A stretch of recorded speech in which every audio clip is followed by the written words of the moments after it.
ஒரு விஷயம் சொல்றேன், இந்த உலகத்துல நாம எந்த செயல் செய்தாலுமே எந்த பொருளை எடுத்து பயன்படுத்தினாலும் அது தேஞ்சு போகும். சாம்பார் கரண்டியே 5 வருஷம் யூஸ் பண்ணீங்கன்னா தேஞ்சிரும், வேற கரண்டி மாத்தணும். காய்கறி வெட்டுற கத்தியே நீங்க பயன்படுத்தீங்கன்னா கொஞ்ச நாள்ல வேற மாத்தணும். எந்த பொருள் பயன்படுத்தினாலும், ஓடுற ஃபேன்ல இருந்து, ஏசில இருந்து, வீட்டுல வச்சிருக்க பொருள்ல இருந்து, கார்ல இருந்து, எதுவா இருந்தாலும், வீடா இருக்கட்டும், எதுவாக இருந்தாலும் பயன்படுத்தினால், ஒரு செயலை செய்தால் ஒரு செயலின் விளைவாக அந்த பொருள் கெடும். உலகத்துல ஒன்னே ஒண்ணு மட்டும் ஒரு செயலின் காரணமாக கெடாது. ஒன்னே ஒண்ணுதான். நீங்க எந்த செயல் செஞ்சாலும் ஒரு பொருள் கெட்டு போகும். எந்த செயல் செஞ்சாலும் அது அதனுடைய தன்மையிலிருந்து மாறி போகும்.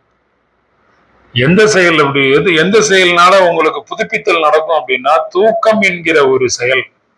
இரவு நேரம் நீங்கள் உறங்கினால் அந்த உறக்கம் என்கிற செயல் மட்டும்தான் தன்னைத்தானே புதுப்பித்துக் கொண்டு உடம்ப புதுசாக்கி ஒரு புதுமை செய்யக்கூடிய ஒரு செயல் உலகத்துல இருக்கு அப்படின்னா அது தூக்கம் மட்டும்தான். வேற எந்த செயல் செய்தாலும் தேய்மானம் தான் நடக்கும், புதுப்பித்தல் நடக்காது.